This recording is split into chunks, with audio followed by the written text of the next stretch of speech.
Hello friends, welcome to Pondicherry Samayal. Friends, நம்ம இன்னைக்கு Pondicherry Samayal சேனல்ல ரொம்ப ஈஸியா 15 or 20 minutesல செய்யக்கூடிய ஓலை பக்கோடா அப்படினா ரிப்பன் பக்கோடா எப்படி பண்றதுன்னு நம்ம பார்க்கலாம். அந்த பக்கோடா செய்யிறதுக்கு முன்னாடி அதுக்கு தேவையான பொருட்கள் நம்ம பார்த்தலாம். நான் 1 கப் அரிசி மாவு எடுத்து வச்சிருக்கேன். நீங்க வீட்ல ரெடி பண்ணதா இருக்கலாம் இல்ல நீங்க கடையில வாங்குனதா இருக்கலாம். எது வேணாலும் நீங்க எடுத்துக்கோங்க. இந்த 1 கப் அரிசி மாவுக்கு அதே கப்பால 1/2 கப் கடலை மாவு எடுத்துர்க்கேன். அதே கப்பால நான் அளந்து வச்சிருக்கேன் 1/4 கப் பொட்டுக்கடலை மாவு. இந்த பொட்டுக்கடலை மாவை ரெடி பண்ணும்போது மட்டும் நீங்க கொஞ்சம் கேர்ஃபுல்லா இருக்கணும். என்னன்னா இந்த பொட்டுக்கடலையில அரைபடாம ஒரு சின்ன பீஸ் இருந்தாலும் எண்ணெயில போடும்போது வெடிக்கும். அதனால நீங்க அரைச்சு அதை சலிச்சு எடுத்துக்கோங்க. அடுத்து பாத்தீங்கன்னா பெருங்காயம் 1/2 டீஸ்பூன், உப்பு தேவையான அளவு, எள்ளு 1 டீஸ்பூன், மிளகாய் தூள் தேவைக்கேற்ப, பட்டர் பார்த்தீங்கன்னாக்கா நான் ஒரு 40 கிராம் கிட்ட இருக்கும், அதை எடுத்து வச்சுருக்கேன். வாங்க இதை எல்லாத்தையும் நம்ம சேர்த்து இப்போ பக்கோடா செஞ்சிடலாம்.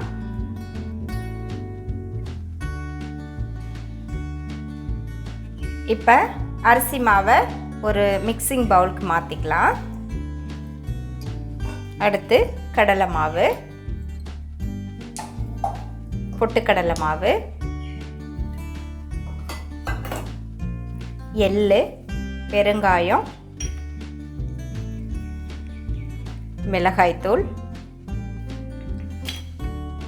உப்பு தேவையான அளவு.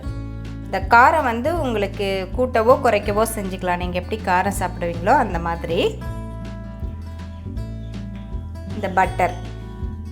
இப்போ இதை எல்லாத்தையும் ஃபஸ்ட்டு நம்ம நல்லா பிசைஞ்சு விட்டுக்கலாம். அதுக்கப்புறமா நம்ம கொஞ்சம் கொஞ்சமாக தண்ணி போட்டு பிசைஞ்சிக்கலாம்.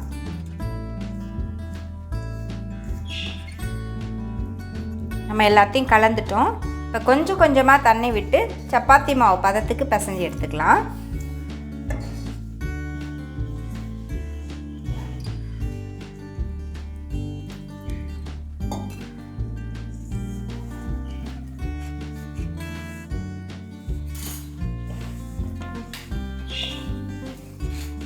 இப்போ பாருங்கள், நம்ம இந்த பதத்துக்கு பிசைஞ்சு எடுத்துட்டோம், சப்பாத்தி மாவு பதத்துக்கு.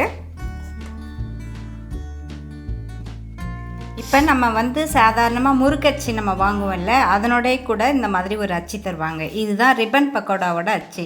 அதை நம்ம இந்த முறுக்கச்சியில் லைட்டாக எண்ணெய் போட்டு, இந்த இடத்துலலாம் எண்ணெய் போட்டு இதை டைட் பண்ணிக்கலாம்.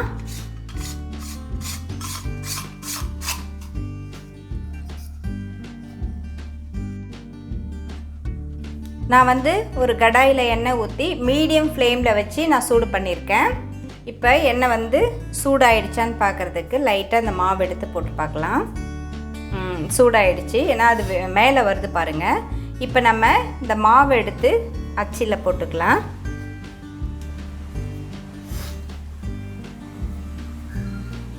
இது 3/4 அளவு போட்டால் போதும். ஓகே, நம்ம இதை மேலே வச்சு அப்படியே ப்ரெஸ் பண்ணி விட்டுக்கலாம். கட்டை விரல் மேலே இருக்கணும்.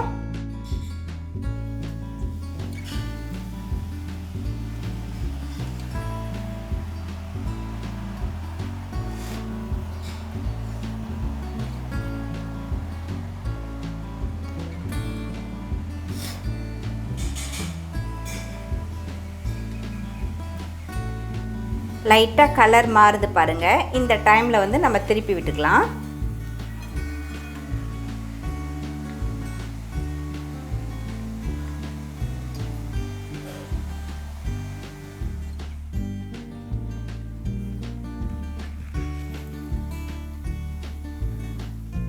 இப்போ இந்த பபிள்ஸ்லாம் அப்படியே குறைஞ்சிச்சு பாருங்கள். இந்த டைமில் நம்ம எடுத்துடலாம்.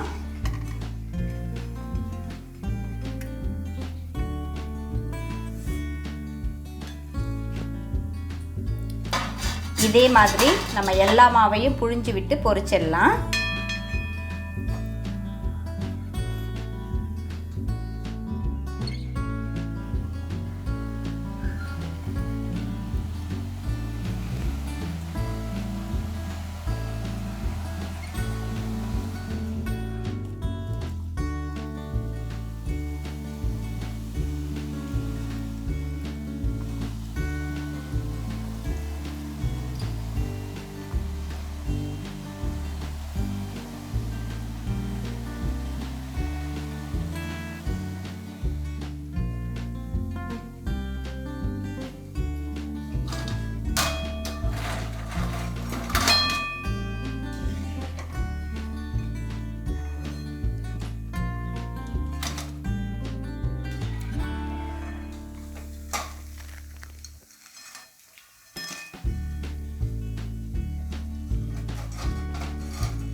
நம்ம எல்லா மாவையும் பொரிச்சு எடுத்துட்டோம். சூப்பராக ரிப்பன் பக்கோடா ரெடி ஆகிடுச்சு.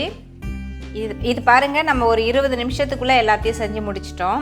ரொம்ப ஈஸியாக வீட்டில் உள்ள பொருளை வச்சு ஈஸியாக செஞ்சிட்டோம். யாராவது வீட்டுக்கு திடீர்னு வந்துட்டால் கூட நீங்கள் இந்த மாதிரி செஞ்சு கொடுத்துருங்க.